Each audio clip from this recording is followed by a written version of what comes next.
Good afternoon ma'am. कैसे हैं sir आप? मैम बहुत अच्छा हूँ, बहुत बढ़िया हूँ, बताइए। आप सर बताइए। मेरा नाम वैष्णवी है और आज के लिए मैं आपकी असाइन नर्स हूँ। जी जी बताइए। ठीक है सर, मैं आपसे कुछ क्वेश्चंस पूछूंगी और आपको उनका जवाब देना है मुझे। जी जी बिल्कुल बताइए। सबसे पहले मैं आपसे ये पूछना चाहती हूँ कि आपको कोई मेडिकल हिस्ट्री तो नहीं है, जैसे कि शुगर, बीपी, थायराइड, ऐसी कोई बीमारी तो नहीं नहीं है? नहीं, ऐसी तो कोई दिक्कत नहीं है। ठीक है सर। आपको ये जो बीमारी आप बता रहे हो कि आपको सर में दर्द होता है, चक्कर आते हैं, गुस्सा बहुत ज़्यादा आता है, किसी से बात करने का मन नहीं करता है, तो ये आपको कितने समय पहले से हो रहा है? अभी यही कुछ 4 से 6 महीने हुआ होगा। ठीक है सर। और उसके बाद मैं आपसे ये पूछना चाहती हूँ कि आपको किसी दवाई से कोई एलर्जी तो नहीं है? नहीं नहीं, ऐसा तो कोई दिक्कत नहीं है। ठीक है सर। मैं ये सारी रिपोर्ट्स आपकी लिख ली हैं। अब मैं आपसे ये पूछना आप मैं आपको ये प्रोसीजर बताना चाहती हूँ। एक प्रोसीजर होने वाला है ईसीटी का प्रोसीजर। इसमें आपको छोटा सा झटका दिया जाएगा क्योंकि जी आपकी जो कंडीशन है वो मेजर डिप्रेसिव डिसऑर्डर है और अब दवाइयाँ फेल हो चुकी मैम हैं। ये झटका देना जरूरी है क्या? अगर इसके सर, बिना काम चल जाए तो ज़्यादा अच्छा बात हमने है। दवाइयाँ दे के कोशिश करी कि वो चीज़ ठीक हो जाए, पर वो चीज़ ठीक नहीं हो पा रही है, तो ये ज़रूरत लग रही है कि अब आपको ईसीटी दी जाए।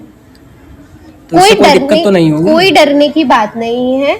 बहुत ज़्यादा साइड इफ़ेक्ट्स या रिस्क फैक्टर्स नहीं है। आपको हर चीज़ के लिए दवाई दी जाएगी जिससे कि आपको ये झटका महसूस भी नहीं होगा। अच्छा, इससे कोई प्रॉब्लम तो ना होगी? नहीं नहीं सर, आपको कोई भी प्रॉब्लम इससे नहीं होगी। बहुत ओके। कम ही साइड इफ़ेक्ट्स हैं। बहुत कम टाइम के लिए आपको ऐसा लग सकता है कि आपके थोड़ा सर में दर्द है या सर घूम रहा है या आप कुछ-कुछ भूल रहे हो, पर ये कुछ समय बाद खुद से ही नॉर्मल हो जाएगा। Okay ma'am. ठीक है। सर, अब मैं आपसे पूछना चाहती हूँ कि कभी आपको ब्रेन से रिलेटेड कोई कंडीशन तो नहीं हुई? लाइक ब्रेन ट्यूमर, कोई हैमरेज, कोई दिल की बीमारी?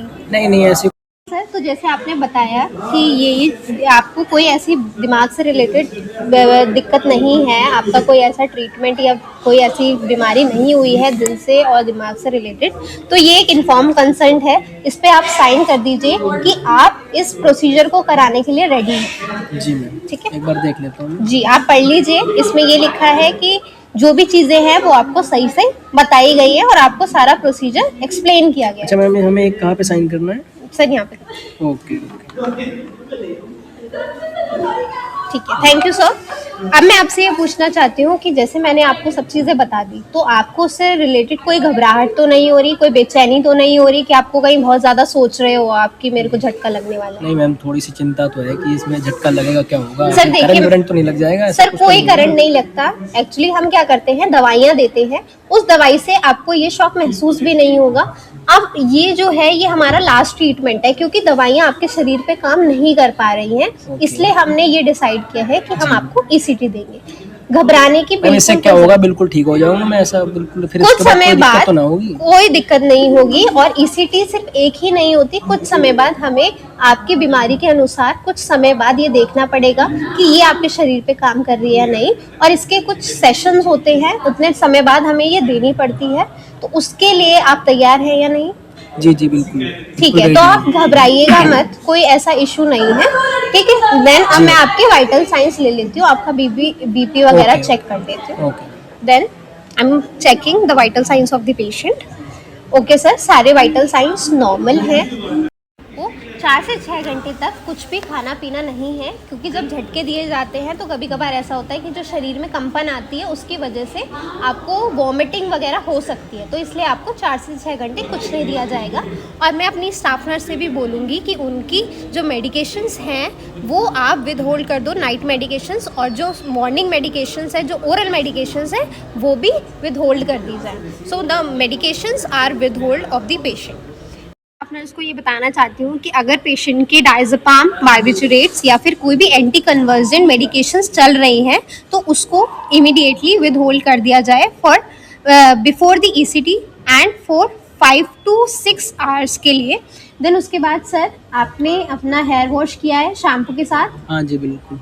ठीक है, तो ये हेयर वॉश होने के बाद जैसे ही हम आपको रूम में लेके जाएंगे उससे पहले अगर आपके कोई भी डेंचर्स, कोई भी आर्टिकल, मेटेलिक आर्टिकल अगर आपने वेयर किया है तो वो आपको रूम से नहीं बाहर ही नहीं, निकाल के ऐसा जाना कुछ नहीं है, ऐसा कुछ नहीं पहन रखा है। ठीक है सर। आपने 24 घंटे के अंतराल में दारू का सेवन तो नहीं किया है? कोई अल्कोहल कंजप्शन तो नहीं है? नहीं नहीं, ऐसी कोई वो नहीं, दिक्कत नहीं। ठीक है ठीक है। अब जब हम आपको ईसीटी रूम में लेके जाएंगे उससे पहले बाउल एंड ब्लैडर एम्प्टी होना चाहिए पेशेंट का। ये हमारे वार्ड सिस्टर्स और वार्ड ब्रदर्स का काम है कि वो पूरा ये हाइजीन मेंटेन कराएंगे, क्योंकि ब्लैडर और अगर ब्लैडर एम्प्टी नहीं होगा तो वो जहाँ भी सीजर्स जनरेट होंगे ईसीटी में वो इशू क्रिएट कर सकता है। देन उसके बाद हम पेशेंट को लेके जाएंगे on the ECT table and हम पेशेंट को देंगे 0.6 mg एट्रोपिन सल्फेट। हम आईएम और सबक्यूटेनियस रूट से अगर देते हैं तो before the ECT 30 minutes before the ECT देंगे, एंड अगर हम आईवी रूट से हम देना चाह रहे हैं एट्रोपिन सल्फेट तो वो just before the ECT. And हम पेशेंट को भेजने वाले हैं ईसीटी रूम में, वहाँ पे इनके ईसीजी मॉनिटरिंग लगेंगी एंड जो भी वेरियस लैब रिपोर्ट्स हैं ये हम अपने जो भी असाइन स्टाफ है वहाँ पे ईसीटी रूम में हम उनको प्रोवाइड करेंगे। Thank you. Okay, thank you.